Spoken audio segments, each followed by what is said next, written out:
qué será, qué será? Que andan suspirando por las alcobas, que andan susurrando en versos y trovas, que andan escondiendo Todas bajo las al ropas, cuarto laboratorio que ya. anden las Oye, somos cabezas gente sobre dura. las cosas, que van cerrando bares en callejón. Y hemos decidido titularlo ¿Para qué evaluamos? ¿Ya? Dime, cuéntanos, subimos una frase hoy día como para ir detonando la discusión. Estaría bueno que la analicemos Ya, si alguien tiene a mano alguna. súper. Lo leo entonces. Por favor. Un acuerdo en el fondo de leer este tremendo texto que propusieron las compañeras, la evaluación en filosofía y aspectos didácticos y políticos. Y voy a leer una de las primeras frases que subió Rocío a redes sociales. Dice Cerletis entonces lo siguiente: la evaluación educativa es un proceso de normalización que fusiona la transmisión de saberes con prescripciones políticas, culturales y pedagógicas. Constituye una forma de ubicar a cada uno dentro de un orden normal de distribución de lugares a partir de la ponderación de los conocimientos y las prácticas y de regular sus posibles modificaciones. Fin de la cita. Súper. Caro. Sí, sí, hola, bueno, a todas, a todos. Bueno, mi nombre es Carolina y hoy día me tocó un rol de abrir un poco la discusión y referirme a este texto que es de Alejandro Cerletti.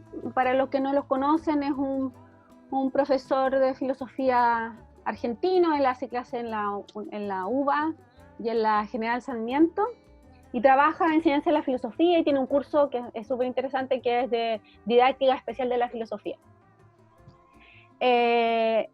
Y bueno, la pregunta, bueno, más bien el tema salió en el laboratorio pasado, que ha sido un poco como hemos ido trabajando. Tomamos temas que salen de los laboratorios, de las conversaciones, de las discusiones que tenemos, y salió entonces la evaluación. Y bueno, con el grupo con las compañeras que estamos trabajando en este laboratorio, discutimos, elegimos este texto para armar una discusión, un diálogo, y una pregunta que en el fondo está a la base de esta invitación que les hicimos hoy día, que tiene que ver con el para qué evaluamos. Hablamos hace un rato que es una pregunta obvia, como una pregunta que puede tener una respuesta rápida, en el sentido que puede ser, bueno, evaluamos para mejorar, evaluamos para saber cómo van los procesos de aprendizaje, evaluamos incluso para saber cómo nosotros estamos enseñando, cómo van los estudiantes, etc. Pero bueno, hay en este texto de Cerletti hay una propuesta de la evaluación que nos parece súper interesante. Nosotras, todas las que estamos organizando este laboratorio, somos profesoras de filosofía, y bueno, la mayoría de los que se han unido a nuestro laboratorio también, pero bueno, no es exclusivo para profesores de filosofía en ningún caso. Pero lo interesante es que Cerletti aborda de una manera filosófica lo que es la evaluación. Eso quiere decir que no está abordando lo que es la evaluación de una manera técnica, es decir, de qué manera es mejor evaluar o no, o para qué evaluamos, cómo podemos hacer una evaluación más eficiente o más justa, o qué sé yo, sino que está poniendo en problema y en complicación a la evaluación. Y bueno, simplemente esta complicación que hace Cerletti nos permite, en el fondo, identificar la evaluación como un problema que, insisto, desde la luz de la filosofía se complejiza y nos pone en pie de una paradoja, ¿sí? Y eso a mí me gustaría que solo comunicarles para comenzar la discusión. Una cuestión paradojal tiene que ver, bueno, como la etimología, ¿cierto? Paradoja, que es como lo contrario de la opinión común. Entonces yo al principio decía, bueno, puede ser que la pregunta ¿para qué evaluamos? Es algo muy obvio, muy de la opinión común, como un profesor no va a saber para qué se evalúa, ¿cierto? Sin embargo, lo que hace la maravilla de la filosofía es que nos permite poner a la evaluación y a nuestra pregunta bajo una tensión que es algo contrario a lo que se opone comúnmente. Pero también la paradoja son dos hechos o expresiones contrarias, ¿cierto? O aparentemente contrarias entre sí y contrarias a la lógica. Y eso en el fondo un poco lo que nos muestra Cerletti en este texto. Ya Cerletti, yo no voy a contarles el texto, sino que simplemente un poco Cerletti posiciona a la evaluación como una dimensión muy importante en la educación, pero como una dimensión paradojal, ¿ya? Es decir, la evaluación, así como la educación, tiene una dimensión paradojal que es interesante mirarlo desde ahí porque ahí se complican las cosas. Y yo creo que ahí se juega lo filosófico de este texto y se juega la filosofía en general, en estas dimensiones paradojales. Y simplemente 3 puntos voy a tomar, que los toma Cerletti, cosa que empecemos a discutir. 3 puntos paradojales. El primero, Cerletti nos dice que, por una parte, la educación institucionalizada, pretende preservar el estado de las cosas, por una parte, es decir, pretende preservar, por ejemplo, una cultura, una sociedad, o normas sociales, etcétera. De hecho, uno mete, o sea, los niños y las niñas van al colegio para, en el fondo, se puede decir, desde civilizarse, digamos, que la escuela nace para eso, hasta cultivarse, ilustrarse, qué sé yo, prepararse, etcétera. Y por otro lado, la escuela también, o sea, la educación institucionalizada apunta a promover un pensamiento autónomo, la creatividad, incluso pensamiento crítico, es decir, se forma para preservar, pero también para desarrollar una cierta autonomía. Esa es una primera paradoja, cómo es posible entonces que por una parte al mismo tiempo y en un mismo lugar, en una misma institución, se quiera por una parte preservar el estado de las cosas y por otra parte a ese sujeto se le enseñe no solo a preservar, a ser un heredero de algo, sino que a romper con esa herencia a través del pensamiento autónomo, del pensamiento crítico. Claro. La segunda paradoja es respecto a la evaluación puntualmente, que hay una necesidad institucional de control de lo que se aprenda, es decir, la paradoja la evaluación como control de lo que se aprende, ¿ya? Y por otra parte, en una situación, en una situación educativa, digamos, existe la circulación espontánea de saberes y de prácticas, ¿sí? Un estado de control, la evaluación como un dispositivo de control, y por otra parte, todos los saberes que circulan libremente están sometidos. Entonces, como profesores, bueno, tenemos que evaluar, pero a la vez hay saberes circulando. Y la tercera paradoja que nos muestra Cerletti es que tiene que ver con la relación con el saber. ¿Sí? Y aquí también cita a Rancière, que nosotros hemos hablado otras veces de él.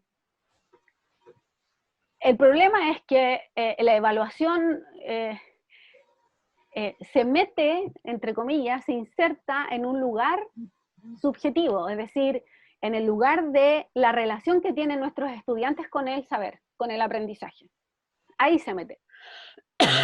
Entonces, ¿qué es lo paradojal aquí? Es que los estudiantes o los sujetos no pueden decir, sí, yo ya aprendí o yo aprendí esto, me quedo con esto es lo que aprendí, esto aprendí bien, esto aprendí mal, o esto lo entendí, o esto no lo entendí, esto lo quiero aprender, esto no lo quiero, esto me hace sentido, no me hace sentido, sino que hay un agente externo, que es un agente de control, que se mete en la relación de ese sujeto con el saber. Entonces, por lo tanto, esa relación subjetiva con el saber está mediada por un otro, que es fundamentalmente el profesor, a través de la evaluación. De cómo es posible, entonces, que la evaluación ahí es lo paradojal mismo, digamos. Por una parte, o sea, hay un dispositivo de control que evalúa la relación íntima, en el fondo, que tiene el alumno con el saber, ¿sí? Quizás lo hemos rozado en otros momentos cuando hablábamos de aquello que no se quiere enseñar y se aprende, ¿sí? O sea, como que ahí nuevamente viene aquello que no está preparado, pero bueno, no queríamos enseñar eso, pero lo aprendieron igual, no se evaluó, pero ¿cuántos de nosotros como estudiantes nos acordamos de cosas que aprendemos sin que nos quisieron enseñar? Historias de los profesores o otras cosas, digamos, márgenes de lo que se quiere enseñar y que no se evaluó, ¿sí? Bueno, eso, un poco una pequeña introducción para discutir lo que es la evaluación y el punto de partida paradojal que nos muestra de la educación y de la evaluación misma. Bueno, tengo una mano pedida que es de la Tere. Súper. Hola. Sí, me gustaría a mí señalar, bueno, gracias, Caro, por esa brillante formulación de estas 3 paradojas. Me parece que hacen una buena lectura del texto de Cerletti, y volviendo a la cita que había enunciado la Jime, yo creo que las 3 paradojas, tanto en la primera, donde el Estado apunta a preservar un estado de cosas, pero a la vez apunta a promover un pensamiento crítico, digámoslo así, cosa que entre paréntesis yo no me lo creo. La segunda paradoja, que era la necesidad institucional de control de lo que se aprende, versus la circulación libre de prácticas y saberes, y también la paradoja de la relación con el saber, cómo se inserta un sujeto externo a evaluar esa intimidad que hay entre quien aprende, ¿cierto?, y quién está aprendiendo y cómo lo está aprendiendo, etcétera. Hay un concepto que me parece que es súper acertado y que lo dice Jimé cuando lo lee, que es el concepto de normalización. Y esa normalización está a la base, creo yo, del sistema educativo, de la educación formal, de una manera muy evidente, sin que yo quiera esto guiarlo para otro lado, ¿no? Pero yo creo que no solamente quieren normalizar, la evaluación no solamente busca normalizar aquello que se aprende, aquello que tiene que saber en contenido un estudiante, sino que también normalizan nuestros cuerpos. O sea, ni siquiera es solamente algo del pensamiento, sino que también hay una normalización o una codificación, no sé cómo expresarlo, pero hay una codificación o más que codificación, una tipificación. Porque yo evalúo y yo categorizo inmediatamente. ¿Y qué tengo para categorizar? Las notas. Entonces yo pienso, yo soy de la escuela, de cuando yo estaba en primero básico, a nosotros nos ordenaban, y yo creo que quizá acá también hay como de esa época, no sé si todavía, ahora creo que no lo usan tanto, pero ponían filas. Los burros, los más o menos, y las personas inteligentes. Es como cuático eso, o sea, yo lo viví. Y pienso entonces que si la evaluación, tenemos como hipótesis, que si la evaluación busca normalizar, por ejemplo, ¿para qué se busca normalizar? O sea, como que yo quiero un poquito, como un poquito más allá de la evaluación. Si la evaluación es una muestra de normalización de nuestros saberes, de nuestros sentires, incluso de nuestra corporalidad, ¿para qué se busca que tú seas igual al otro? ¿Para qué homogenizar? ¿Para qué cuál es el sentido de que los estudiantes los veamos como que tienen que llegar a un lugar deseable? ¿Y bajo qué criterios se escoge ese lugar deseable?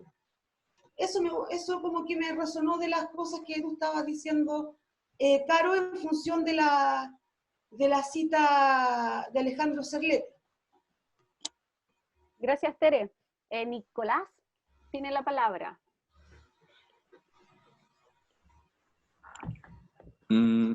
Ok, buenas tardes, ¿qué tal? Hola, Hola. Nicolás. Hola. ¿Qué tal?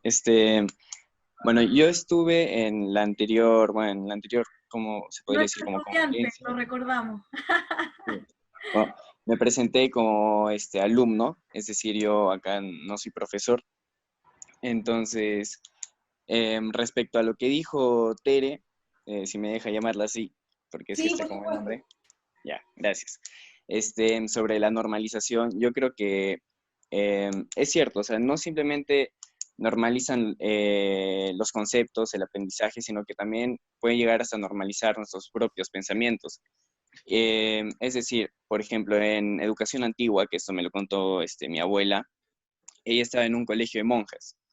Entonces, estaba en un colegio de puras mujeres y en ese tiempo no dejaban que las mujeres se rían muy fuerte. O sea, las educaban para que se rían bajito. Entonces, y eso le ha quedado hasta ahora.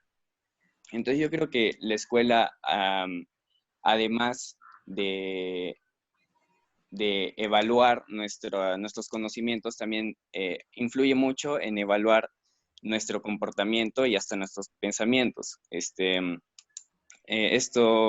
concepto de normalizar, al final se termina normalizando todo y qué es lo aceptado y qué es lo no aceptado. Creo que también en cuanto a lo de el pensamiento crítico y el pensamiento individual, también, o sea, no estoy seguro si esto, o sea, si este es el objetivo de la escuela, no creo que lo estén haciendo de la mejor manera, porque al menos aquí en mi país, que es Perú, lo que hacen es, cuando apenas llegas, tratan de quitarte cualquier individualidad, es decir, tú ya no, como que llegas y te ponen un número, tú ya no tienes nombre ni apellido, tú eres 35 porque tu apellido está más pegado a la Z que a la A. Entonces, me refiero a que muchas veces también tratan de quitarte esa individualidad. También en el texto pone que la evaluación educativa es un procedimiento de normalización a través de la transmisión de saberes con prescripciones políticas, culturales y pedagógicas. Entonces, yo creo que eso también puede ser, también lo usan muchos países como para manipular cómo piensa la gente de su propio, o sea, de ellos mismos y de su propia cultura. Porque, por ejemplo, en Japón, cuando explican la guerra que hubo con China en la Segunda Guerra Mundial, no explican todas las atrocidades que hicieron los japoneses en territorio chino, y así como, bueno, creo que aquí la mayoría de profesores y profesoras son de Chile, muchas veces acá en Perú nos dicen que, a ver, ya que Alfonso Ugarte en el Morro de Arica lo que hizo fue tirarse con su caballo para salvar la bandera. Bueno, no sé si allá les explican esta historia, pero sinceramente esto tiene mucha falta de objetividad porque si tú observas el comportamiento de un caballo, el caballo jamás se va a tirar de un barranco. Entonces, yo creo que o sea, la educación sí sirve para adaptar conocimiento, sobre todo conocimientos meramente exactos como matemáticas y ciencias exactas, básicamente. Sin embargo, no cumple mucho el objetivo del pensamiento individual y del pensamiento crítico, porque te terminan adoctrinando en lo que más conviene políticamente, culturalmente al país en el que tú vives. Bueno, eso es todo. Gracias, Nicolás. Pensaba yo también a propósito de lo que decía la Tere y Nicolás, no sé si hay otra mano por ahora, pero... ¿Quería añadir algo? Dale tú, luego complemento lo que dijo él. Ya, sí, simplemente algo chiquitito, sí. Respecto a lo paradojal, ya tenemos que asumir que somos profes y que hacemos clases, algunos de la educación pública, otro de la educación privada, qué sé yo, y tenemos que asumir que tenemos que evaluar. O sea, como que partimos de esa premisa, ¿cierto? La cosa es, ¿cuál es la salida? Como profesores, ¿por dónde ver la salida? Entonces, me parece que este pensamiento como de lo paradojal nos permite poner en el foco estos dos elementos, las dos partes de lo paradojal, y ver que identificar la jerarquía, ¿sí? Es decir, cómo en general hoy día, sobre todo en Chile, lo que más importa es de la evaluación es, como decía la Tere, el producto final, que es un número. Eso es lo que, en el fondo, eso es lo que importa. Con números se entra a la universidad.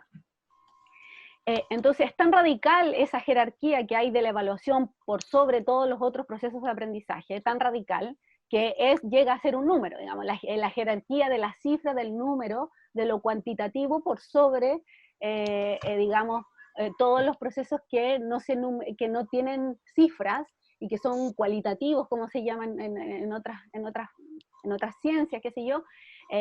Entonces yo creo que identificar las jerarquías dentro de esta paradoja o de estas paradojas es interesante para así ir entendiendo de otros lugares el problema. Sí, ya, me callo. A mí igual me parece súper interesante lo que menciona Nicolás, porque nos da a entender que la educación no solo es un proceso y la evaluación en consecuencia, que está en orden de legitimar o fiscalizar algunas ideas, conocimientos, sino también comportamientos, conductas, incluso no podría decir deseos, necesidades, no son solo ideas fijas lo que instalamos. Entonces me parece súper interesante eso. Ahora yo creo que este tema es súper contingente con lo que hemos venido discutiendo porque nos interpela, claro, primero nos interpela como nuestro rol de docentes, ¿cierto? ¿Cuál es el rol que tenemos?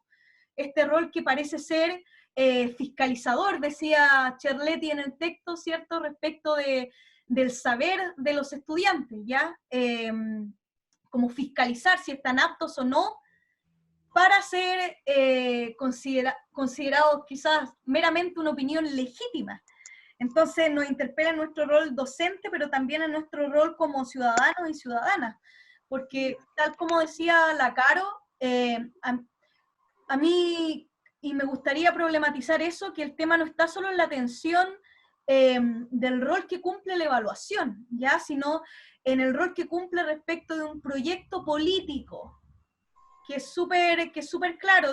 De hecho, Cerletti dice que claro, que este proyecto tiene que ver con el éxito individual, ¿cierto? Con el triunfo, con la meritocracia. Entonces, claro, en función de qué proyecto político es que estamos evaluando. El tema no es solo la evaluación, sino cuál es el proyecto político que estamos legitimando y qué hay detrás de eso. Entonces, como, ¿qué podría ser en el fondo lo que habría que disputar? Entonces, para integrar ese elemento a la discusión. Eso yo quería... Sí. No, dale, por favor. Porque que como incorporar además, a propósito de lo que mencionabas con respecto al profesor, o la profesora, que es lo que yo estoy pensando que tiene que ver con la tercera paradoja y es en esta relación con el saber. Y obviamente podemos distinguir en esta relación con el saber, ¿cierto?, nuestro propio rol y nuestra propia relación con el estudiante, y evidentemente tenemos que distinguir al estudiante. Entonces, en ese aspecto, yo pensaba además que, supongo que los que estamos acá, ¿cierto?, estamos discutiendo esto o nos parece interesante porque lo que observamos o la experiencia que tenemos en el fondo nos produce una incomodidad.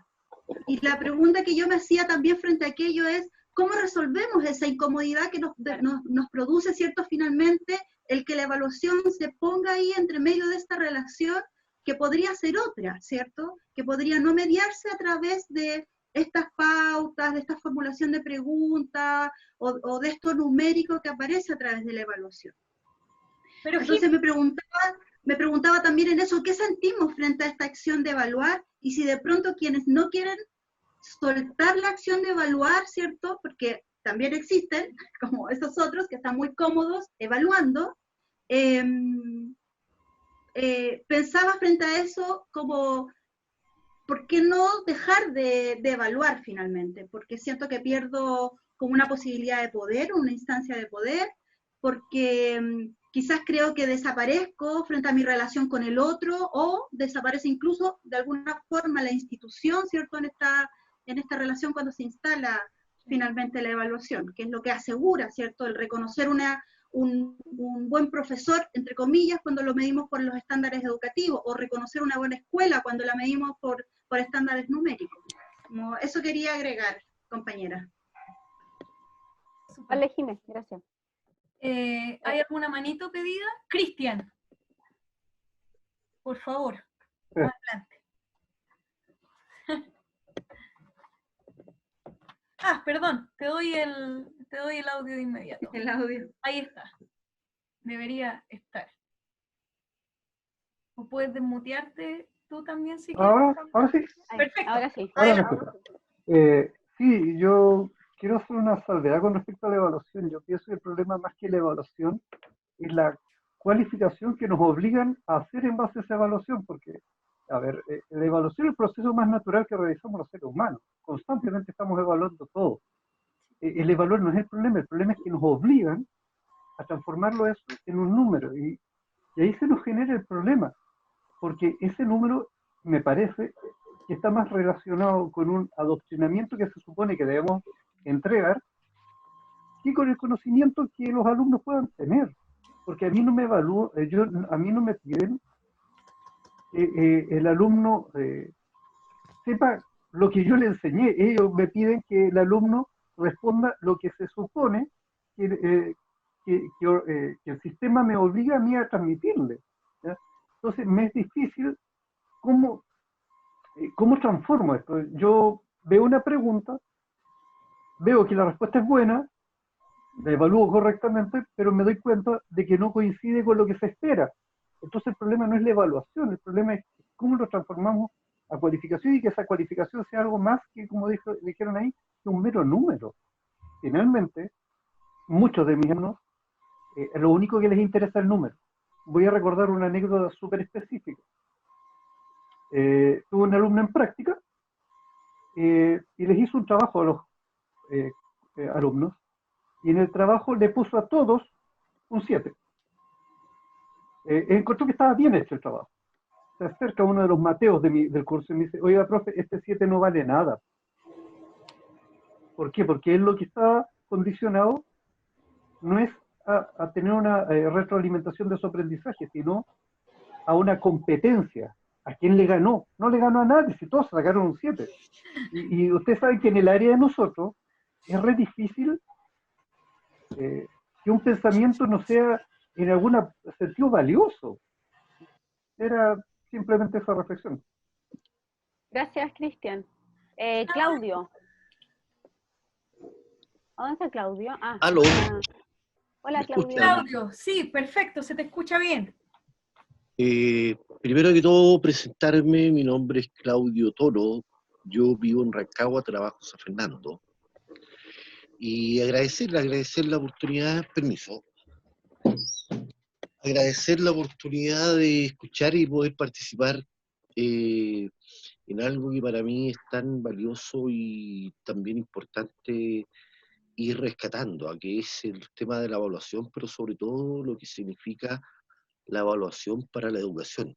Yo lo que he escuchado hasta ahora, y ha quedado claro como en general, que uno podría identificar o hacer un rastreo fácil acerca de cómo se ha ido sucediendo la antropología de la educación, o una antropología acerca de cómo la educación ha ido evolucionando y ha ido evolucionando hacia lo que con distintas palabras ha nombrado como un adoctrinamiento, como un disciplinar, ¿no? Como un manejar los cuerpos, escuchaba yo recién. Todos esos conceptos son altamente válidos para entender la historia antropológica de la educación.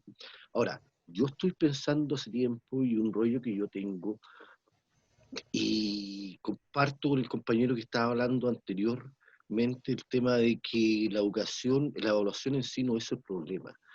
Yo pienso que uno de los problemas reales de la educación es que la educación haya dejado en cierto momento, no sé en cuál, pero uno tiende a apuntar o tratar de identificar, por ejemplo, en Maquiavelo, y no sé quién, pero el momento en que la educación deja de ser un fin en sí mismo y pasa a ser un medio, la educación pierde todo sentido de lo que es su esencia, ¿sí? Y, y eso, yo creo que en el momento que la educación vuelva a ser un fin en sí mismo, los problemas anexos a la educación o partes de la educación tendrían que ir solucionándose. Ahora yo entiendo, todas las evaluaciones tienen que ver con lo que me exige a mí mi colegio, con lo que me exige el sistema, con lo que espera el sistema de estos alumnos. Y aquí hay evaluación para todos. Esa es mi inquietud y mi aporte, es que ¿cómo podemos hacer, si es posible hacerlo, que la educación vuelva a ser un fin en sí mismo? Gracias, Claudio. Gracias a ustedes. Muchas gracias. ¿Hay otra mano? Sí, Carlita. Está como Carlita. A ver, la Carlita. ¿Aló? Sí, hola, Carlita. Oye, estoy con la alergia súper mala, así que me van a perdonar si es que se escucha medio gangoso. Dele nomás, compañera. Ya, bueno, primero que todo, saludos a todos y a todas. Un gusto estar de nuevo acá. La semana pasada no hablé, pero ahora necesitaba hablar principalmente porque creo que el hilo conductor que se ha estado dando me hace mucho sentido, considerando que yo trabajo y ejerzo como profesora de filosofía en un liceo público. Y me hace mucho sentido lo que acaba de decir Claudio, en el sentido de cómo me he dado cuenta en este tiempo que mis estudiantes son los que ven la educación también como un fin y no como un medio. O sea, desde que empecé a hacer actividades para precisamente saber si es que se había cumplido el objetivo, qué sé yo, ellos siempre piden a cambio una décima. Y yo soy la profesora mala que nunca da décima. Entonces yo les digo, chiquillo, el aprendizaje es porque ustedes tienen que tratar de vincularlo con su vida, etcétera, etcétera, etcétera, y todo lo que molesta, que no puede siempre reducirse a una nota. Entonces yo encuentro que ahí me hace mucho sentido ese tema de cómo no solo nosotros como profes vemos ese problema de la evaluación, sino también nuestros estudiantes, que evidentemente los han venido formando hace un montón de años más y un montón de profes más. ¿Ya? Igual el tema de la evaluación es complejo y yo también creo que la evaluación no es el problema, o sea, hay muchas formas que tenemos de evaluar. Y yo sí considero que la evaluación es tremendamente importante porque yo tengo que saber si es que el objetivo que se planteó al inicio de mi clase, en qué medida fue aprendido o no. Y ¿sabes qué? A mí no me interesan mucho los contenidos, lo que me interesa son las habilidades, que ese es como el típico problema que siempre tengo con UTP o con mis estudiantes, de lo poco que me importan los contenidos. Y yo creo que ahí está el tema. Si nosotros le enseñamos a nuestros estudiantes, ¿terminó mi palabra o no? Está terminando, si nosotros, pero no, dale. Si nosotros siempre focalizamos que los contenidos son lo más importante, tenemos un espacio importante perdido. Porque, por ejemplo, vamos a volver ahora quizás cuando a clase. Y mi jefe UTP ya me dijo que tenía que resumir todo el año a 2 unidades. Le digo, ¿cómo lo íbamos a hacer? Qué terrible, qué horror, qué horror. Entonces, yo siento que si concentramos nuestra atención en las habilidades, no tanto en los contenidos, podemos generar una evaluación mucho mejor, evidentemente no de la que venimos dando ahora, sino que tenga un propósito más formativo, por ejemplo, que es cuando yo constantemente retroalimento a mi estudiante y evito el fracaso también. Entonces, también yo creo que no nosotros solamente llevamos esa carga de la evaluación, sino también nuestros estudiantes, nuestros colegas, etcétera, etcétera. Eso. Sí, yo creo que la evaluación tiene una dificultad y observo también un problema cuando en su momento esa evaluación de alguna forma me permite pensar o me permite creer que el otro no tiene conocimientos previos. Entonces, yo no miraría de forma tan inocente la evaluación, ¿cachai? O como en el fondo no le aplicaría este principio de duda absoluta de que puede no ser el problema.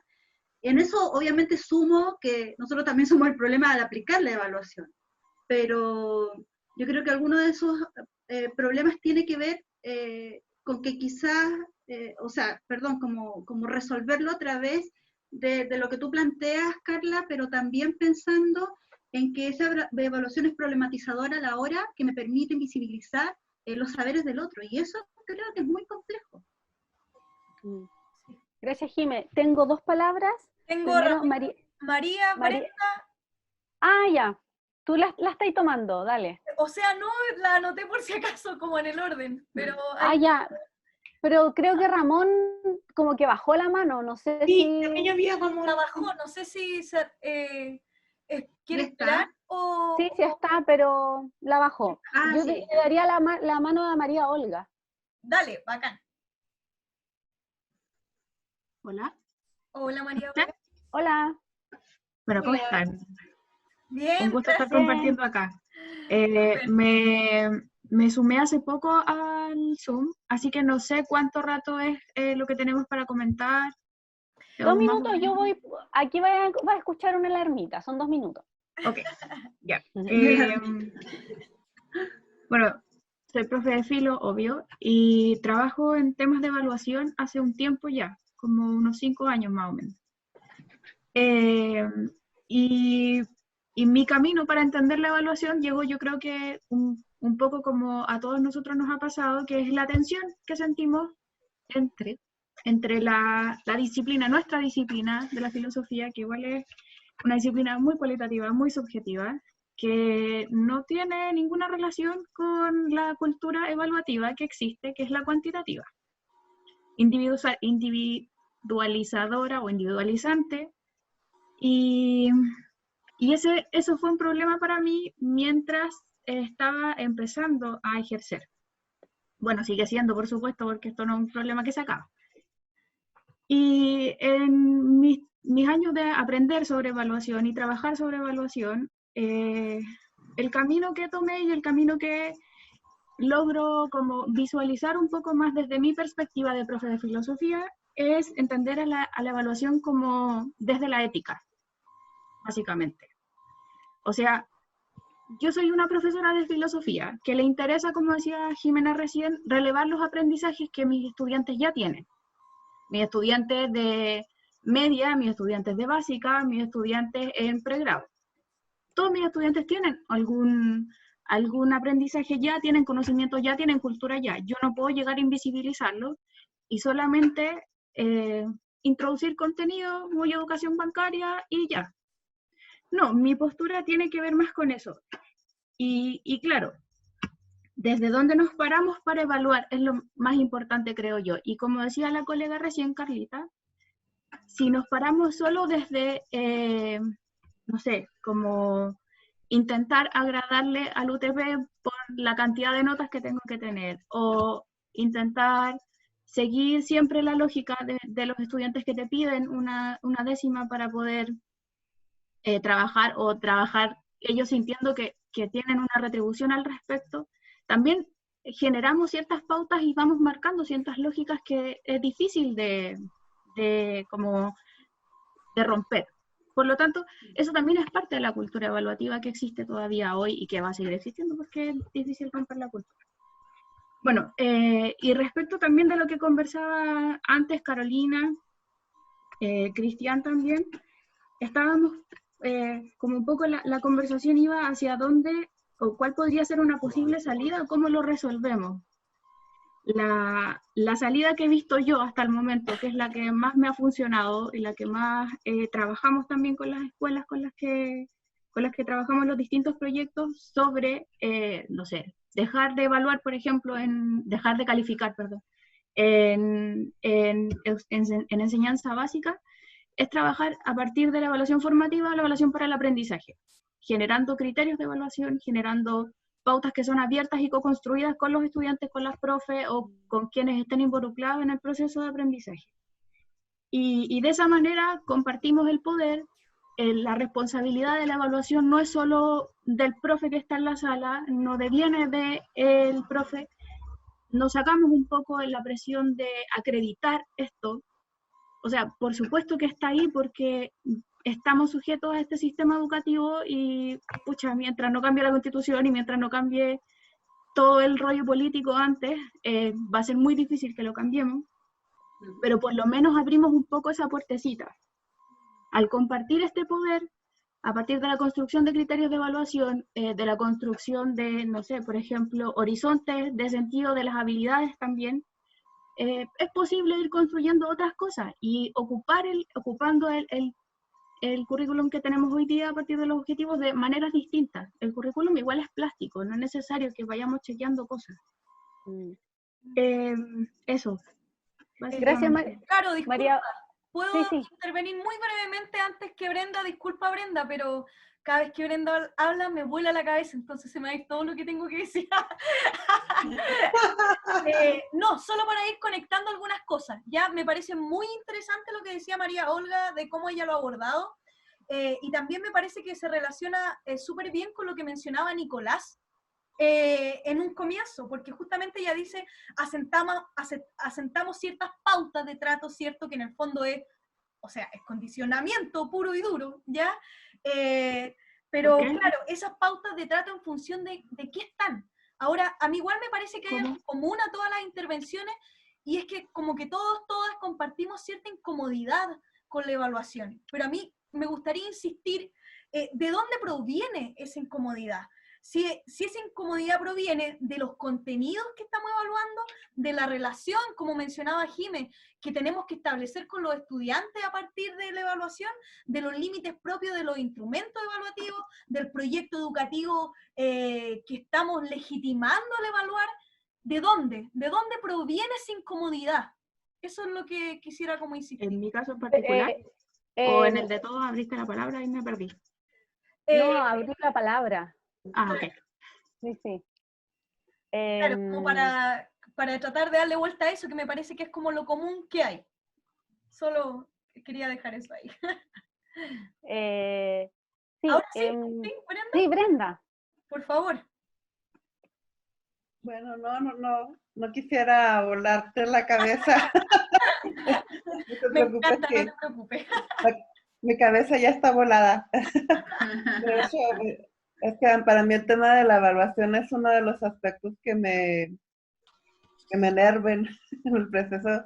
En mi trabajo es uno de los puntos que a veces me hacen perderle el gusto, ¿no? a mi profesión, porque casi siempre me pregunto quién soy yo para decirle a una persona que está bien o que está mal en cualquiera de sus áreas, ¿no?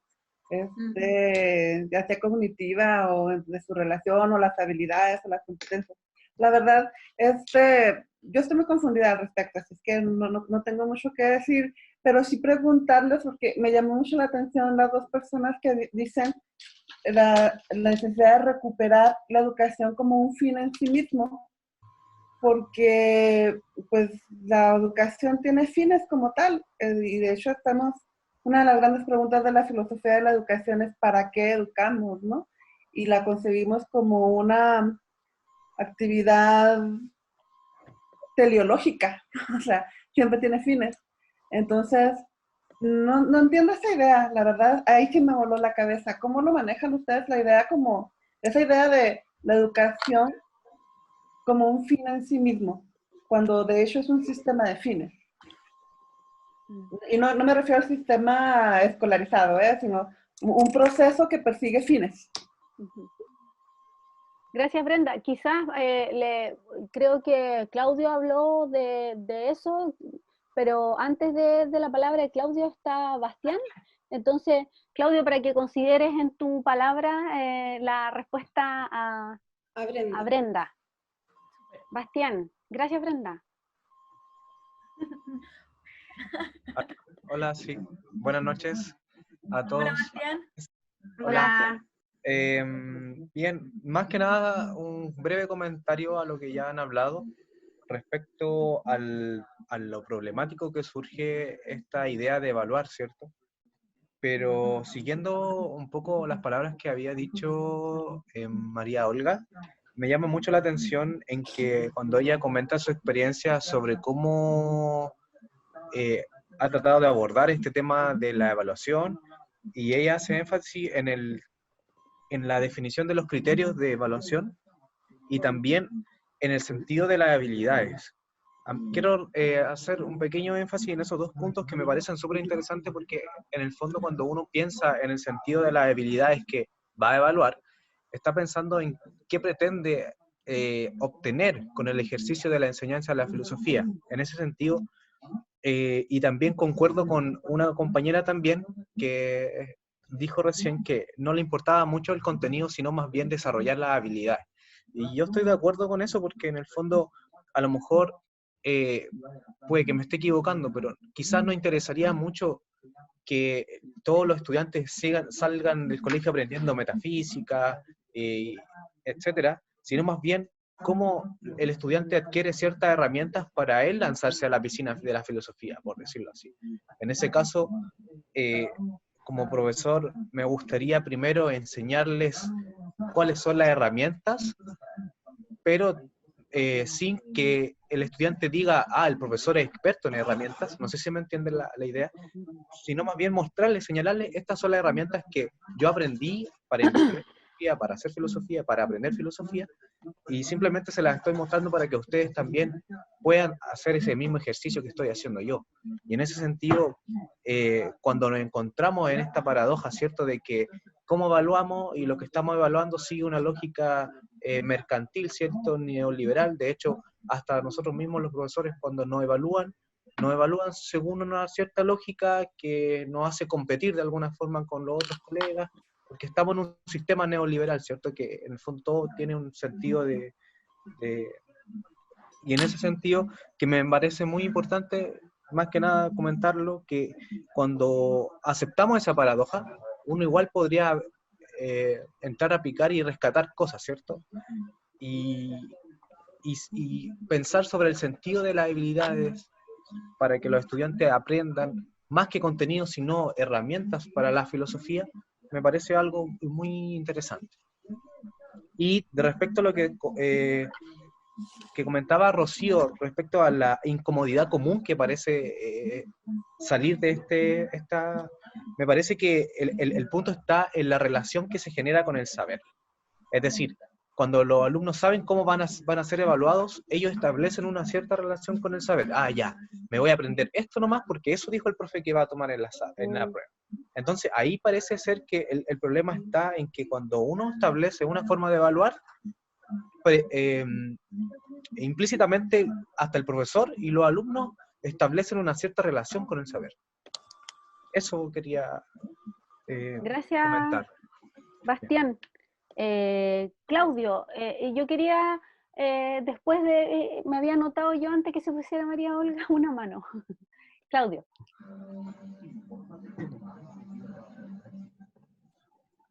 Claudio, tienes que darle el audio. Está sin audio. Ahí sí. ¿Ahora sí? Sí, ahora sí. Para tomar primero que nada la pregunta de la compañera que en todos nosotros provocaba cierta incomodidad el tema de la evaluación. Yo no creo que sea algo gratuito, no creo que sea algo circunstancial. Yo creo que el profesor de filosofía y la filosofía en sí en educación tiene un rol. Y ese rol tiene que ser crítico. Nosotros generalmente lo presentamos como adalides, aquellas personas que vamos a instalar el pensamiento crítico en los alumnos, pero tomamos casi las mismas medidas, misma estructura, misma referencia que todos los profesores. Yo creo que nuestra tarea hoy en día en educación es precisamente la deconstrucción de ciertos parámetros de la educación que no han hecho más que perfeccionarla. Yo cuando veo a gente dedicada a hablar de educación, yo veo que están perfeccionando el modelo constantemente. ¿Mm?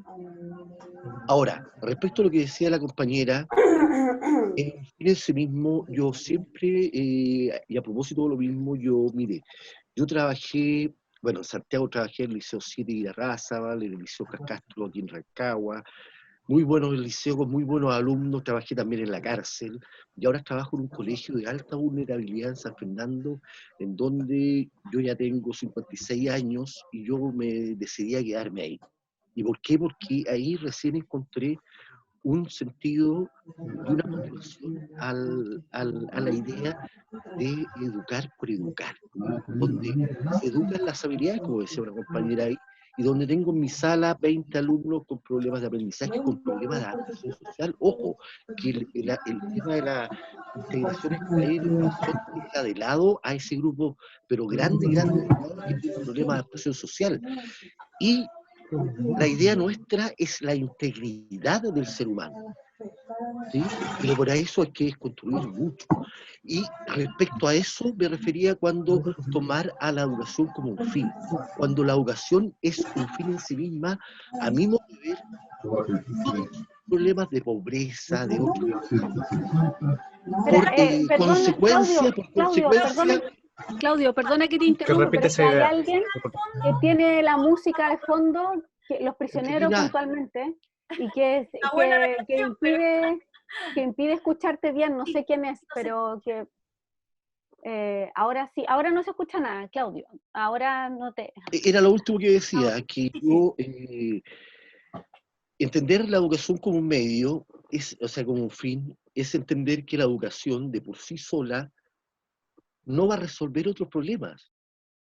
Siempre, o sea, la educación entendida como educación con sus propios fines y con este fin que yo digo ahora, por ejemplo, la integridad, por consecuencia va a resolver otros problemas como temas de la pobreza, etcétera, etcétera.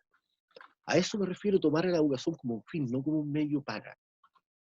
No sé si le quedó claro, pero es también una pregunta que yo me hago generalmente, ¿cómo podemos nosotros volver a ubicar a la educación como un fin en sí misma? Que son preguntas que debemos hacernos nosotros. Eso. Gracias. Gracias Claudio. Yo me había pedido la palabra, me voy a cronometrar porque yo siempre me paso. No, decía, respecto a lo que decía María Olga, me acordé de, y como esa propuesta, ese punto de partida de cómo entender la evaluación desde la ética, que me parece súper, súper interesante. Y aún más me llamó la atención que esta propuesta era además una coevaluación, ¿sí? Una evaluación colectiva. Porque me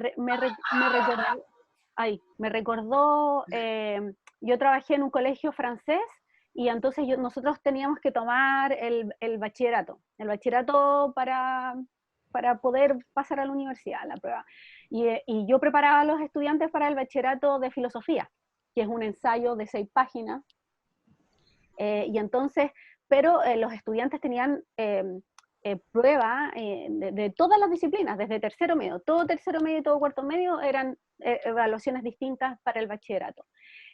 Y todas con unas pautas de evaluación muy precisas, estrictas, etcétera, salvo filosofía. En filosofía, bueno, son franceses. Primero y la filosofía en Francia es profundamente importante y es academicista, ojo, y ahí es interesante también, es academicista, es decir, es de autoridad, es muy disciplinar, tiene un método preciso, pero respondiendo a esa lógica, el profesor de filosofía es muy valorado.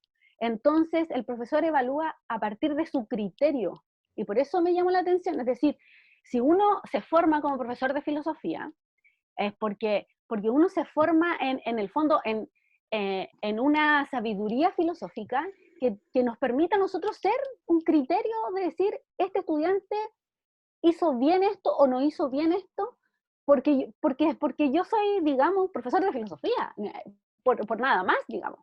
Pero se apuesta a un criterio. Ahora, esos criterios, sabía que me iba a pasar, esos criterios se discuten en un grupo de profesores de filosofía. Entonces, una prueba la leen 3 profesores. y se pone la nota en un papelito y se tira al centro de la mesa y después se mira la nota y cada profesor argumenta por qué le puso esa nota y se llega a un consenso. Profundamente dialógico, igual nace de la autoridad porque es un profesor y el profesor al criterio, etcétera, pero yo creo que la evaluación es autoridad, es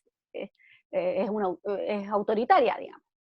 Y lo otro, súper rápido, respecto a evaluar solo habilidades, yo ahí tengo ciertos reparos. ¿Por qué? Sobre todo en términos de la filosofía, ¿sí? Porque la filosofía, aunque se ha querido, y voy a volver a mis formas de jerarquía, se ha querido jerarquizar el contenido, es decir, el filósofo, la definición, la historia, la escuela, etcétera, ¿sí? El contenido, por sobre las, entre comillas, llamadas habilidades, es decir, pensamiento crítico, análisis, síntesis, reflexión, diálogo, comprensión de lectura, etcétera, ¿sí? Yo creo que eso justamente en filosofía no se puede separar. O sea, ¿qué sabríamos del diálogo sin Platón? O sea, ¿qué sabríamos? O sea, si aprendemos Platón practicando, dialógicamente, digamos, vamos a aprender las dos cosas al mismo tiempo. Es decir, sabemos del diálogo porque existió Platón. O sea, sabemos hemos heredado esa habilidad porque existieron tipos así. Sabemos de síntesis, sabemos de comprensión de lectura, etcétera, incluso de etimología por por el carácter histórico o disciplinar de la filosofía. Entonces, yo ahí tendría siempre como cuidado en cuando se dividen en dos binomios, digamos, y que uno jerarquiza a otro. Eso yo creo que ahí es lo problemático. Nada más, me callo y no hablo nunca más. Claro, solo una precisión porque igual me gustaría, tenemos 4 manos, pero para sacarle un poquito lo disciplinar. Yo creo que igual a veces, no sé, tengo mis dudas, yo soy profe de filosofía también, pero tengo mis dudas si, no sé, no podríamos decir lo mismo en cualquier otra asignatura, o sea, ¿qué sabría yo el lenguaje de poesía sin X personas? ¿Cachai? Creo que sí, cada disciplina tiene su especificidad y a la vez tiene sus habilidades que podrían bien ser comunes. Pero quisiera para que se refieran, quizás si alguno de los que tiene la mano también me podría decir. Yo siento... Si son de otra disciplina también, que podrían decir. Sí, y me gustaría oponerme solo por oponerme, pero no solo por oponerme. Pero yo discrepo un poquito de esto de la educación como un fin en sí mismo. Me parece que asumir eso sería como asumir que el fin está en lo particular, está en los y las estudiantes. Y creo que cuando yo pienso en educar, al menos personalmente, no pienso en mi estudiante esa o ese, pienso en como la sociedad que quiero construir. Entonces yo discrepo de que el fin de la educación sea algo que esté en sí misma. Y quisiera preguntarles eso, como para quién educan ustedes, ¿educan como para mi grupo de estudiantes? O sea, ¿el fin está ahí o el fin está en otra parte? Solo dejar eso ahí. Gracias, Rocío. María, sí, tenemos a María Olga, a Tere, Carlita y Nicolás. María Olga.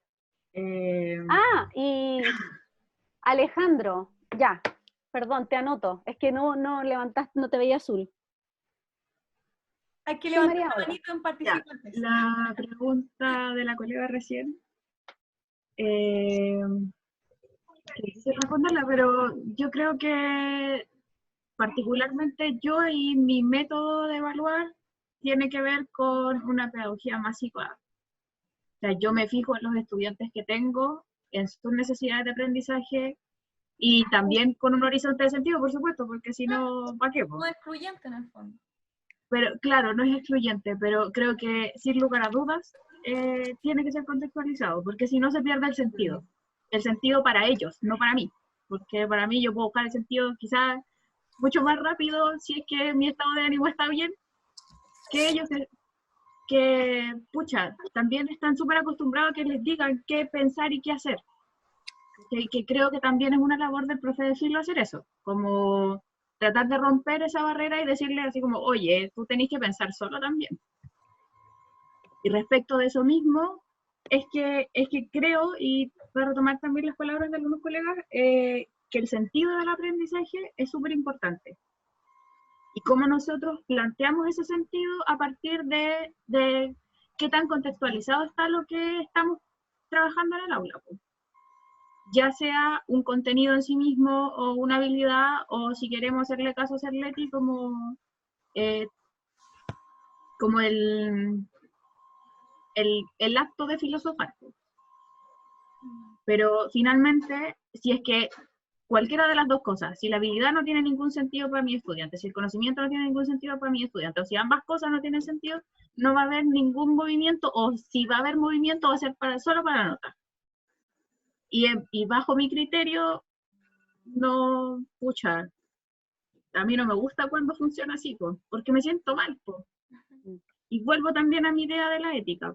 Cuando me siento mal, porque no me siento cómoda haciendo lo que estoy haciendo. Y si eso no sucede, mi ser profe no está tranquila, ¿cachai? Como eso un poco. Y claro, desde el mismo, como buscar este sentido del aprendizaje, es que estos criterios que son al final horizontes comunes de lo que vamos a hacer, cómo lo vamos a hacer, y sobre todo para qué vamos a hacer lo que vamos a hacer, son compartidos y co-construidos. Y ahí también la variedad de instrumentos, como para llevar esto técnico que también es súper mal mirado, o fue muy mal mirado, o estamos haciendo que no sea tan mal mirado, no sé. Se amplía, es cuando estos instrumentos tienen que tener relación también con mi quehacer pedagógico, que es ético. Entonces, por ejemplo, si yo tengo clases donde hago, no sé, planes de diálogo y hago que representen cosas y que, no sé, la alegoría de la caverna la teatralicen, después no puedo hacer una prueba de comprensión de lectura, po.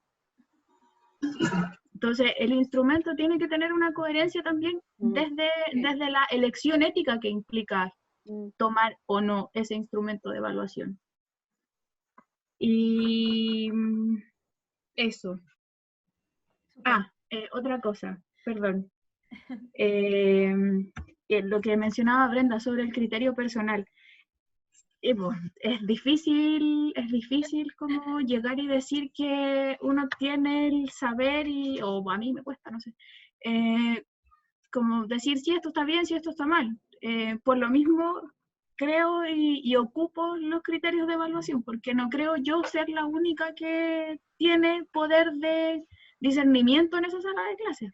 Entonces, claramente, si son, insisto, estudiantes de primero básico, de segundo básico, cuarto básico, de quinto, de octavo, de cuarto medio, de pregrado, da igual.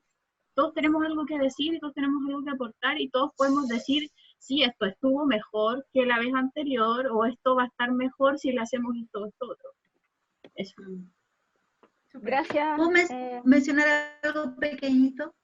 Ya, y de ahí viene la Tere, es que había pedido la palabra la Tere. Ya, chiquitito, me parece súper importante lo que menciona María Olga en la posibilidad de construir pautas de evaluación o formas de evaluar con los propios estudiantes. Yo creo que eso incluso nos rompe inmediatamente el esquema y nos instala en otra posible relación con los chiquillos y con las chiquillas. Entonces es algo importantísimo de considerar a la hora de decir, ¿cómo puedo hacer que esto sea distinto? ¿Cómo puedo variar el escenario que en sí me pone la evaluación desde los estándares, ¿cierto?, medidos desde el ministerio, desde otras esferas que nunca son las que uno en el fondo tiene en las escuelas o en las salas de clase? Eso, sí. ¿Puedo agregar una cosa, chica, antes? Sí. Chico. Que eso mismo genera, cuando tú armáis pautas de evaluación co-construida con tus estudiantes y generáis sentidos compartidos, también se da un compromiso con el aprendizaje que es distinto. Sí. Y esa apertura yo creo que es una oportunidad, pero así que hay que aprovecharla. Gracias, María Olga. La Tere, luego la Carlita, luego Nicolás, luego Alejandro y luego Claudio. Oye, lo que quería decir ya pasó como hace media hora, pero voy a tratar Pero de Tere, rebobinar todo lo que han sabe dicho. que tiene que intervenir nomás.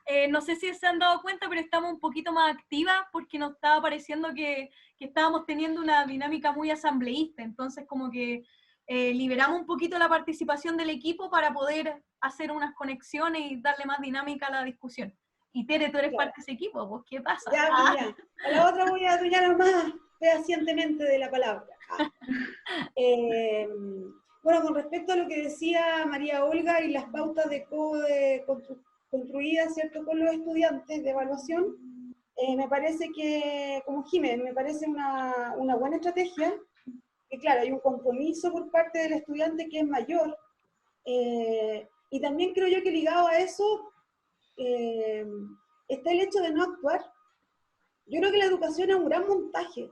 Y cuando los chiquillos se dan cuenta que uno no está ni ahí con actuar de profesor y tomar el libro y mirar y examinar, a mí por lo menos yo he hecho los dos métodos.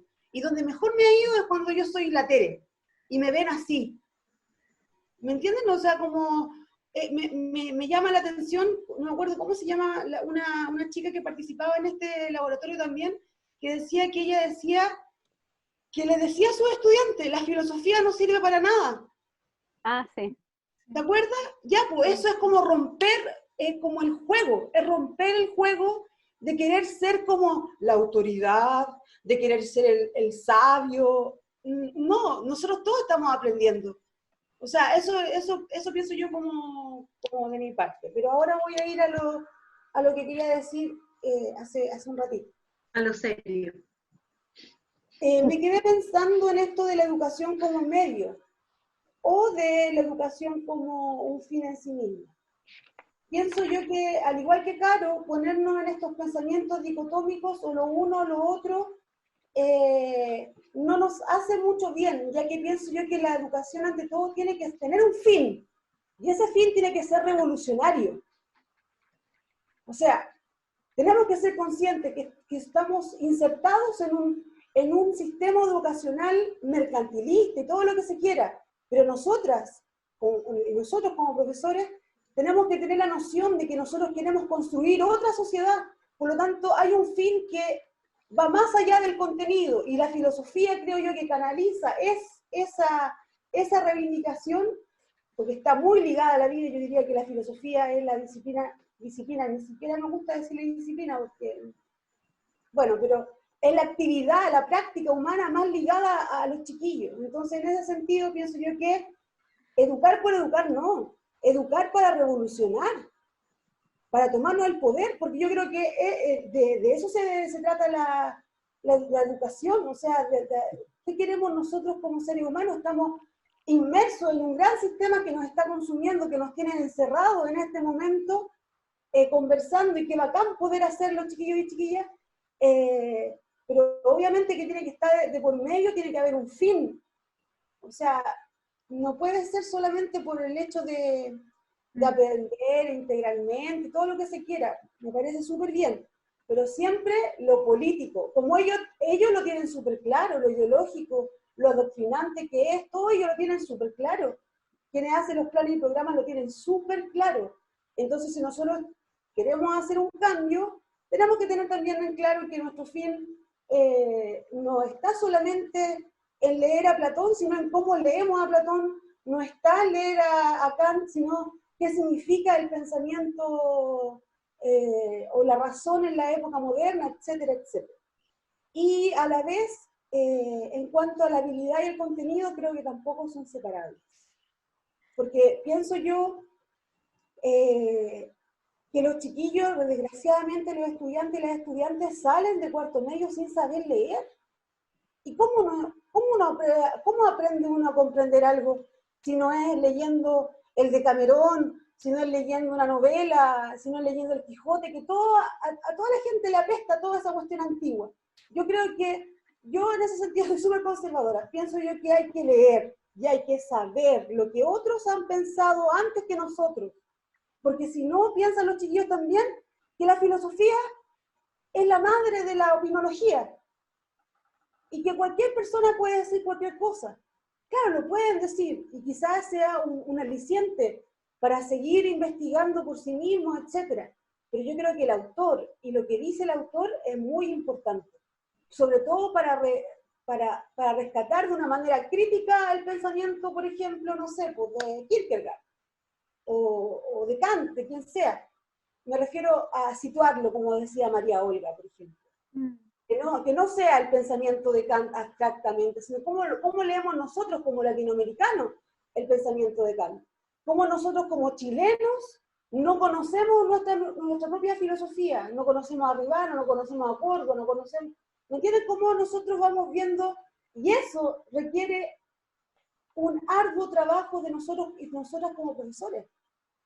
Porque tampoco nosotros estamos como dados para el éxito. O sea, me refiero a que tampoco nosotros sabemos todo. Entonces ahí viene la idea que tengo yo de no hacer la puesta en escena.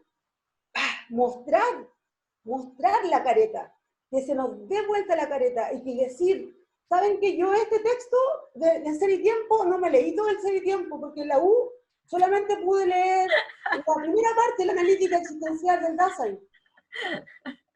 Y de Heidegger conozco el texto Serenidad y conozco la razón instrumental, no sé, ¿me entienden o no? Como que igual hay una cosa como de honestidad intelectual, que creo yo que no solamente en filosofía, sino que en la intelectualidad general chilena es súper importante de que se bote la máscara. Y eso nos hace pensar más ricamente, porque no estamos ante una autoridad, sino que no estamos ante un profesor, estamos ante un ser humano que no sabe tampoco, que es chileno y que tiene todas las determinaciones de su corazón y de su historia a cuestas. Porque eso es lo otro, y con eso termino. Estamos hablando solo, chiquillos y chiquillas, de la evaluación hacia los estudiantes. No hemos hablado de la evaluación que nosotros tenemos que someternos a este sistema también. Y cómo eso también influye en un agobio, y también cómo influye todo eso en una serie de causas que tiene el colegio de profesores, etc. Entonces, eso pienso yo que fundamentalmente no podemos ser inocentes y decir eduquemos por educar, ¿no? Yo creo que hay un afán político. En segundo lugar, la habilidad y el contenido no se pueden separar. Pienso yo que hay que aprender, hay que leer detenidamente, conceptualmente, analizar los textos, etc.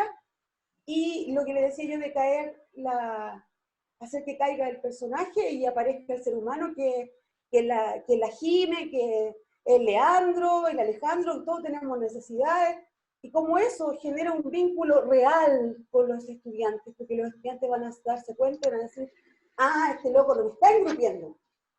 Claro. Gracias, Tere. Sí. Tengo a la Carlita, ¿bajaste la mano ya? No, la tengo... Sí quiero. Ya, Carlita, tengo a Carlita, Nicolás, Alejandro y Claudio. Ya, Carlita, Nicolás. Ya, bueno, yo sigo sosteniendo que me interesa más las habilidades que los contenidos, porque, a ver, ahí me enseñaron un montón de hombres en la universidad, la mayoría hombres europeos. Y cuando salí de la universidad me di cuenta que había un universo impresionante de filosofía que yo jamás había conocido. Y las herramientas que me dieron la universidad me sirvieron para yo poder focalizar mis lecturas y mis intereses donde yo quería. Entonces yo quiero que eso haga mi estudiante. La realidad de mi estudiante y los contextos de mi estudiante son totalmente diferentes al mío. O sea, yo lo que estaba estudiando en cuarto medio, en tercero medio, cuando estaba en el colegio, no me hubiese servido para nada en el contexto de ahora. Y con lo que ellos vivan, a sus 30 años no van a hacer lo mismo que estoy viviendo yo ahora. Es por eso que es tan importante la herramienta de las habilidades. Y claro, mostrar un abanico de posibilidades. Pero ¿qué pasa? Que los contenidos muchas veces se vuelven en los únicos saberes. Apréndete a Descartes de memoria, apréndete a Hume de memoria, apréndete a Platón de memoria. No tiene ningún sentido para mis estudiantes. Si mis estudiantes, por ejemplo, logran saber cómo analizar un texto desde Platón, ellos van a poder buscar dentro de la gama de autores que existen cuáles son sus intereses y qué van a leer desde el análisis. Yo no necesito a mis estudiantes decirle qué leen, sino mostrarles las herramientas para que ellos decidan qué leer a partir de sus propias problemáticas. Esa es por una parte. Lo otro es que estoy totalmente de acuerdo con lo que, de hecho, es bastante interesante esto de construir la evaluación. Construir la evaluación con mi estudiante a mí me permite generar un ambiente más democrático y eso es súper importante. Y lo otro es que para mí es súper importante que para que la evaluación sea correcta, para que la evaluación me sirva y le sirva a mi estudiante, es necesario que ellos sepan qué voy a evaluar. Y esto no siempre se hace. Muchas veces tenemos al profesor como el único Dios que puede decidir cuando algo está bueno y algo está mal. Entonces, una vez que yo devuelvo, y a mí me pasaba en la universidad, yo en la universidad no tenía idea que me estaban evaluando, me pasaba el 5, me pasaba el 6, y claro, ya eran maestros, ellos sabían y yo no sabía, entonces me quedaba tranquila. Hoy en día me di cuenta que no se puede hacer así las cosas, siempre que yo tengo que decirle a mis estudiantes de qué se trata la evaluación, qué voy a evaluar, y luego ahí ellos en el proceso también se van a ir dando cuenta de qué pueden mejorar en vías de esa evaluación. Y lo último es eso me parece, por eso me quedo. Gracias, Carlita. Chiquillos, chiquillas, ya estamos como en la hora, entonces vamos a cerrar las palabras. Tengo a Nicolás, Alejandro, Claudio, Cristina y Brenda, porque se supone que a las 10... La idea es que nos remitamos como al cierre. Sí, los que no han hablado. No sé si hay alguien más que quiera levantar la mano ya para... Leo, ahí está Leo. Ya, súper. Nicolás. Ya. Bueno, yo quería tocar principalmente 2 puntos, ya que vamos a acabar, tipo, 2 conclusiones que yo saqué de las conversaciones que hemos tenido ahora y también del texto. Ya, lo primero es que ahora nosotros podemos hablar de que debería haber una forma más eficiente de evaluar a nuestros estudiantes, sobre todo en cuanto a lo filosófico, bueno, y el curso de filosofía. Pero también tenemos que saber que ahora mismo lo que tenemos que cuantificar los conocimientos. Digo, tenemos en un grupo, obviamente no soy profesor, yo no tengo que cuantificar nada, pero me refiero a que los profesores ahora tienen que cuantificar los conocimientos y poner una nota, la nota máxima, la nota mínima y así. Entonces, yo creo que ya dando una solución más práctica, yo creo que una buena solución para, bueno, lo que ahora hacemos lo que ahora hacen como calificar cuantitativamente yo creo que lo único que esto representa es saber si esta persona ha estudiado. ¿Has estudiado? Entonces has dado bien tu examen y puedes, y bueno, te voy a poner buena nota. Sin embargo, esto no representa y no garantiza que la persona realmente haya aprendido. Yo considero que no, que alguien tenga una buena nota no significa que haya aprendido. Y creo que los profesores son los responsables de idear herramientas para que la lección sea fácilmente adoptada por el alumno. Por ejemplo, yo creo que un alumno va a aprender mucho más de dialéctica si estamos, digamos, si en una clase hacen lo mismo que ahora mismo. Que cada uno puede hablar, da ideas y llegan a una verdad entre todos. Más que si un profesor dice, la dialéctica es una teoría y técnica retórica de dialogar, yo creo que eso, si bien se lo pueden memorizar y darlo en el examen y decir, y los profesores, sí sabe el concepto, entonces le pongo buena nota, yo creo que eso va a garantizar más que lo aprendan.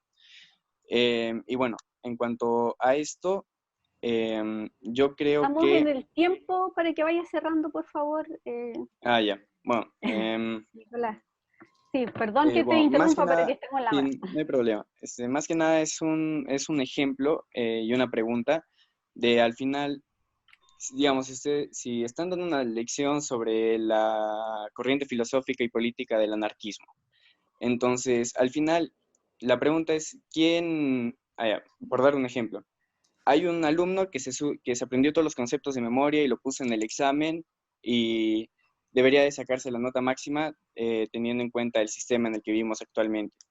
Pero luego hay un alumno que entró y lo primero que hizo fue hacer desorden y le hace el examen y lo rompió y te lo entregó y se fue.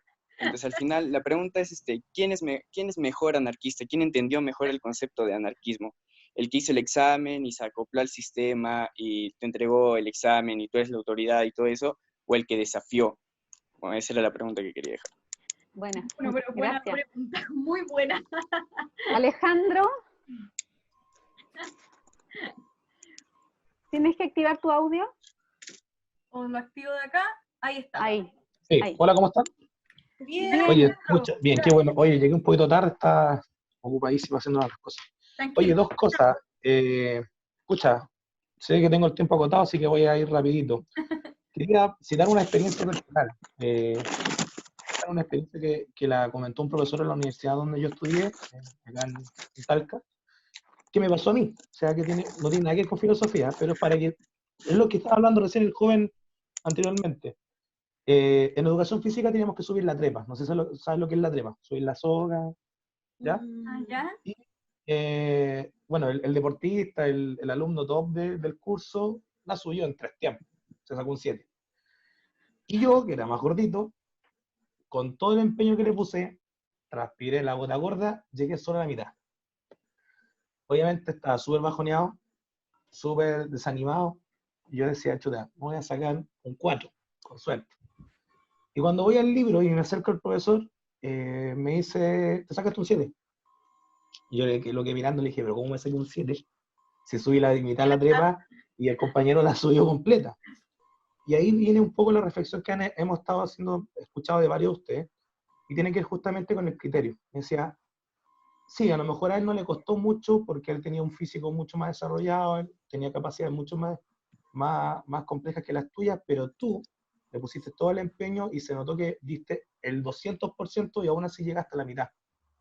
Entonces, darle un poquito la moraleja de esto del tema de evaluar. Que ahí hablaba un poquito hablaban delante de las habilidades, de la relación contenido-habilidad, y aquí también podíamos hacer una reflexión frente a un ejercicio tan común que puede pasarnos muchas veces en otras asignaturas, no sé, pues, el niño que pintó raya, pero a lo mejor le faltaba un brazo, o el niño que tiene dislexia y tenía que recitar un poema, y suma y sigue. O sea, en la evaluación yo creo que tiene que ir apuntado también al contexto en el cual nosotros nos encontramos dentro del aula. Ustedes hablan de habilidades, hablan de contenido, pero también hablan, entender de contexto y de las capacidades que puede tener un alumno. Capacidades cognitivas, capacidades físicas, capacidades emocionales. A mí me pasó el año pasado que una alumna sus padres se habían separado la noche anterior, se había ido a la casa y tenía prueba de filosofía conmigo. La chiquilla sacó un 2 porque no tuvo cabeza para hacer la prueba, pero yo conocía sus capacidades y sabía cómo era ella justamente en relación a la asignatura, y aún así ella se acercó a conversar conmigo, y obviamente tuve una comprensión, y después con el tiempo pude hablar y darme cuenta que ella sí tenía claro los conceptos y tenía bastante claro la materia que se había evaluado. Entonces, la evaluación también tiene que pasar también por un poquito de humanidad, siento yo, un poquito de capacidades, de las capacidades que nosotros vamos viendo en el área educativa, sea cognitiva, sea física, sea emocional. Por eso anoté tantas cosas aquí que hablaban también, una colega hablaba de la revolución, de que nosotros estamos llamados a través de nuestras aulas, de nuestras asignaturas, poder hacer revolución a futuro. Claro, nosotros en el aprendizaje buscamos que el alumno también genere un pensamiento autónomo y un pensamiento crítico. Y yo creo y también que va un poco ligado a lo que decía la otra colega, de crear las coevaluaciones. O sea, yo he tenido la experiencia de hacer trabajos con evaluación de chiquillos, o sea, que los chiquillos participen de la evaluación, especialmente en trabajo en grupo, trabajos de investigación, y han tenido buenos resultados cuando los chiquillos ponen los parámetros evaluativos, y eso les permite generar, yo creo que mayor entusiasmo a la hora también de aprender. Y para terminar, chiquillas, tengo aquí hace rato un libro, ya que estábamos hablaban de puros hombres, quise traer una pequeña cita de una profesora española, no sé si se lo ubican ustedes, Amparo Escamilla González, que es doctora en educación, trabaja en la Universidad Complutense de Madrid, y tiene un libro que se llama La evaluación del aprendizaje y de la enseñanza en el aula. Y les quiero leer un fragmento solamente cortito para terminar. Con eso cerramos porque ya son las 10, Ya. Alejandro, Ok. por favor. Ya, lo voy a leer rapidito. Dice, consideramos que la evaluación ha de ser un proceso caracterizado por los principios de continuidad, sistematicidad, flexibilidad y participación de todos los sectores implicados en él. Se orienta a valorar la evaluación de los procesos de desarrollo de los alumnos y a tomar en conciencia las decisiones necesarias para perfeccionar el diseño y el desarrollo de la programación en su conjunto y también de sus unidades. Aparecía acá, me pareció interesante, y aquí ya a plantear el tema de evaluación, pues el libro está bastante bueno, así que también se los recomiendo. Pero eso, dejar esa cita y saludarlo a todos. Gracias, Alejandro. ¿Podrías dejar la cita en el chat para buscarla después? Ningún problema. Tenemos a Claudio y tenemos a Cristina, que tiene como, según lo que dice en el chat, está como en desacuerdo de algunas cosas que hemos hablado. Les pido por favor 2 minutos. Yo no sé si escuchan una alarma que yo tengo. ¿Se escucha cuando de ser lo más breve posible. Primero que nada, agradecer porque de eso se trata, el haber dicho que la educación debe volver a ser un fin en sí mismo. Agradezco a las compañeras que rebatieron esto, porque de eso se trata, abrir espacio de comprensión y no cerrarlo. A ver, cuando yo digo que esto es lo que falta, porque precisamente la educación, como está constituida hasta ahora, es lo que provoca una educación individualista. Es decir, los sistemas que hay actualmente no estarían donde están si no existe una educación detrás que las valide desde el individuo. Yo creo que eso debe cambiar. Otra cosa que decía, para mí, yo soy súper aristotélico, como es Rancière, yo creo que el individuo tiene una dimensión política, así como tenemos una dimensión biológica, espiritual, tiene una dimensión política. Y la educación en sí, como fin en sí misma, tiene la labor de despertar esa dimensión política. Y finalmente, creo que el aula democratizada en todas sus áreas, desde las guías, desde los PowerPoint y desde la evaluación, es lo que puede aportar más y mejor a esto. Y insisto en una idea de la labor nuestra como profesor de filosofía, es la deconstrucción de ciertos tópicos de la filosofía y una tarea de nosotros como gente que piensa en la educación. Eso es, y muchas gracias a todos. Gracias, Claudio. Cristina. Cristina. Hola, ¿qué tal? Muy buenas noches. Hola, Cristina. A todos, todas. ¿Qué tal? Leyendo. Gracias a ti. Muchas gracias. Estaba muy interesada, no pude ingresar antes, estaba en otra clase, en Zoom, pero me interesó bastante el tema, ya que tengo un recorrido extenso en cuanto a evaluación. Me pareció muy acertado el comentario de Claudio Toro. Dentro de los que escuché, están bastante cercanos a mi línea. Realmente lo que quería comentar es que se está aplicando mal el concepto de lo que es coevaluación. Coevaluar es un par es el que coevalúa. Me encantaría seguir desarrollando ahí las ideas, pero es un poco largo, extenso, entiendo que todos nos debemos ir, así que, como leí en el mensaje recién, voy a estar para la siguiente sesión. Súper. Sería interesante construir. Bacán. Gracias por la aclaración. Además, que yo soy evaluadora y tengo conocimiento en el tema, por lo mismo me interesaba. Gracias, Cristina. Y la transparencia es que los docentes no sabemos de evaluación. Y todo parte desde ahí, porque no solamente es lo cuantitativo, también es lo cualitativo. Y también se trata de responder al diseño universal. Además, el DIU. Muchas gracias, Cristina. Te esperamos entonces para la otra. Súper. Voy a estar atenta. Gracias. Gracias, bacán. ¿Caro? Sí, tenemos las 2 últimas palabras, que es Brenda y María Olga, y estaríamos como cerrando. Les pido que sean cortitas las palabras, ir cerrando las ideas, concluyendo. Había levantado la mano. ¿Quién? Ah, Leandro. Ya, no lo había visto ya. Brenda. Bueno, sí, pero ya nada más quería retomar esa idea de que sigo entendiendo la educación como un proceso más que como un fin, y aclarando que en todo caso los fines somos las personas, ¿no? Y gracias por el recordatorio, el recordatorio de establecer los criterios de la evaluación, porque en la sesión pasada que comentábamos la educación como un diálogo, creo que ese diálogo está orientado a establecer acuerdos, y yo creo que se tienen que establecer acuerdos de todo tipo, hasta de los criterios sobre los cuales nos vamos a evaluar, porque también los maestros somos evaluados. Esa es otra de las cosas que también tendríamos que discutir, la evaluación que se hace a nosotros como docentes. Y esto es un trabajo que las instituciones a veces lo hacen como de forma encarnizada. Y bueno, para terminar, nada más apoyar o decir que estoy de acuerdo con Carlita, en tanto que, pues, bueno, no sé si sean más importantes las habilidades que el conocimiento, pero bueno, yo diría que sí, puesto que el conocimiento en filosofía se tiene que cuestionar. De hecho, los criterios de verdad son un problema fundamental de la filosofía, y como pregunta, ¿qué es el conocimiento? Es el desarrollo de la habilidad para cuestionar.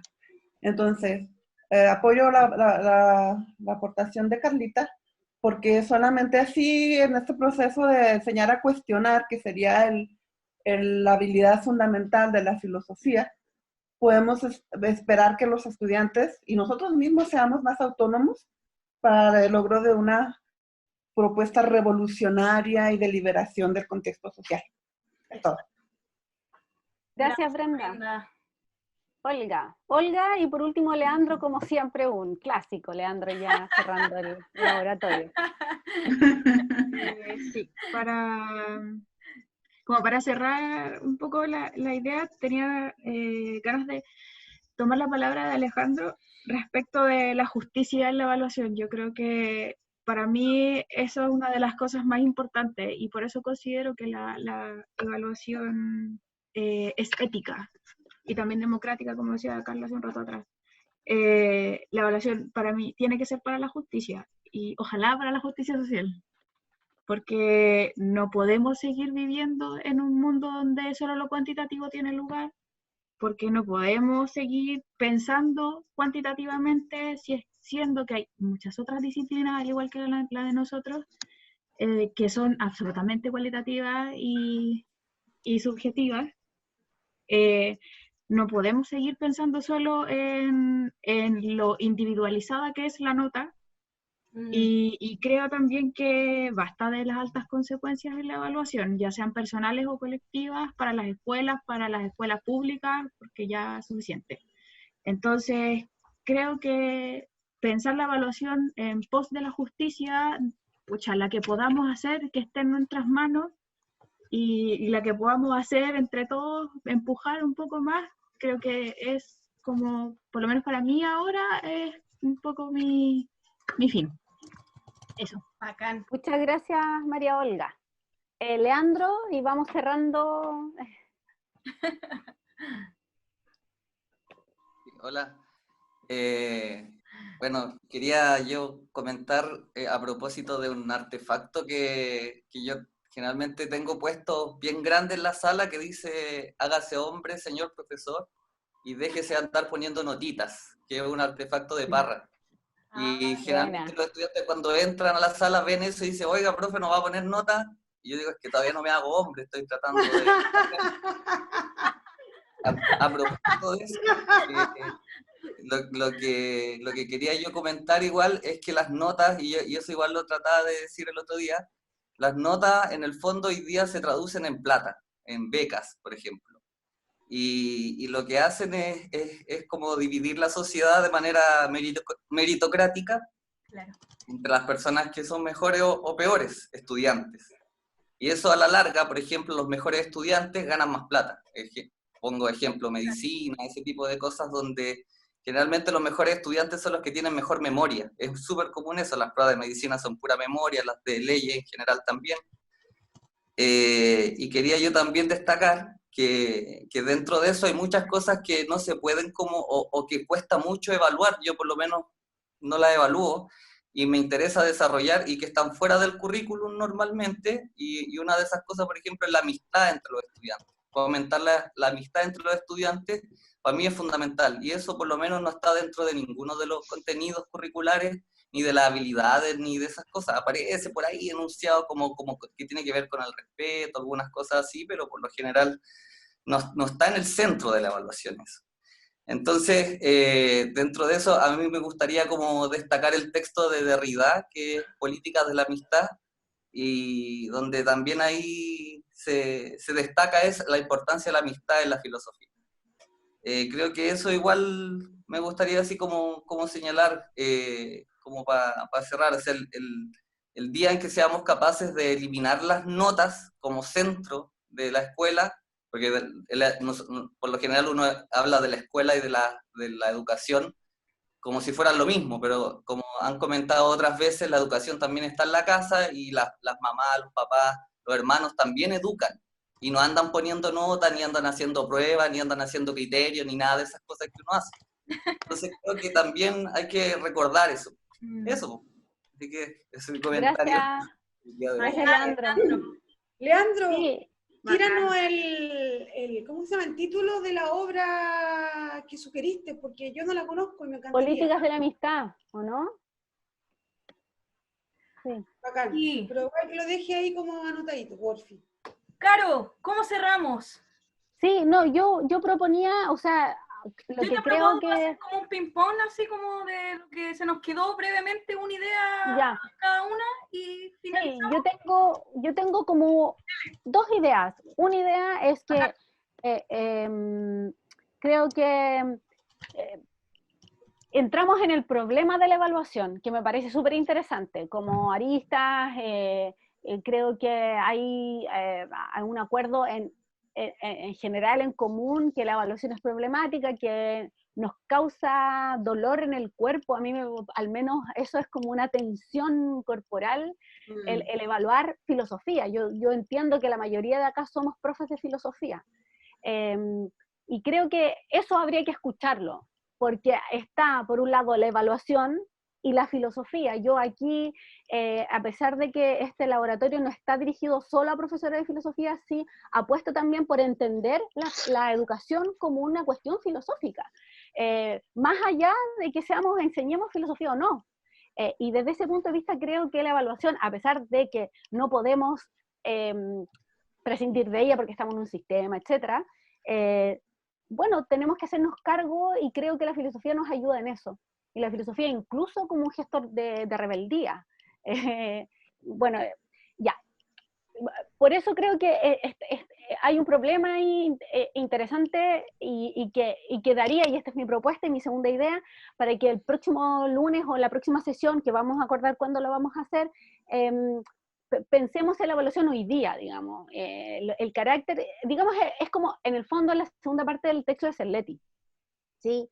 Que en el fondo la educación y el sistema neoliberal, la educación neoliberal, en el fondo, evaluación y sistema neoliberal, que nos enfoquemos más en eso, para ir como en el fondo fraccionando la educación, la evaluación y viendo qué cosas y cómo también podemos sortearlo, porque yo supongo también que es un acuerdo que somos críticos respecto de la educación neoliberal y por lo tanto de la evaluación neoliberal. Entonces, cómo ir proponiendo ciertas, como lo hizo de una manera tan clara María Olga, digamos, qué hacía ella. Quizás ella también nos puede traer como una especie de modelo, por así decirlo, no sé qué, pero ir tejiendo ciertas propuestas, ciertas claridades, como ya no solo en el horizonte de la problematización, sino que en propuestas. Y yo creo que ir mirando hoy día la evaluación, así como en toda su magnitud, digamos, la evaluación neoliberal, no serviría. Esa es mi propuesta. Y muchas gracias, chiquillos, chiquillas, por estar. ¿Alguna de las chiquillas del equipo quiere decir algo más? ¿Algo con yo nada más que despedirme, Rocío, a todos darle un gran beso, un abrazo, y qué rico que sigamos todos los días juntándonos. A mí me hace muy feliz. Bacán. Sí, yo agregar igual que Tere, los agradecimientos y en el fondo un poco me sigue dando vuelta, obviamente la discusión, pero sobre todo la posibilidad de seguir democratizando la evaluación, que yo creo que ahí se juega también parte de nuestro aprendizaje, obviamente, y cómo ir soltando eso con los chiquillos y cómo entregarlo a todos los que puedan aportar al crecimiento, evidentemente, de la evaluación, que a propósito de lo que dijo la Tere, ¿cierto?, de que hay jóvenes que no saben leer, eso demuestra que en el fondo la evaluación hasta el momento y muchas otras prácticas pedagógicas no han servido de mucho. Así que eso. Súper. pucha, por mi parte también bacán, agradecer a todos, se quedaron hasta toda la extensión, eso significa que la discusión estuvo bien interesante, yo me quedo con varias cosas. Comparto la idea de Caro, queda harto que profundizar todavía, ¿ya? El hecho de que la escuela pueda o no ser transformadora, sobre todo como decía la compañera, la Tere ahí, para fines revolucionarios, significa admitir una tesis, y es que la escuela puede escapar a la lógica en la que está inmersa. Entonces también eso es algo que hay que defender, ¿cierto? Y que hay que discutir. Eso, me quedo también con lo que dijo Leo, de la amistad, me parece muy bonito porque me hace recordar a cuando Aristóteles menciona que en realidad como en una ciudad de amigos las leyes no serían necesarias. Bueno, parece ser que la nota es como la ley de la escuela, ¿no? Entonces, agradecer nomás, muchas gracias, creo que estuvo buenísimo, nos queda harto que discutir.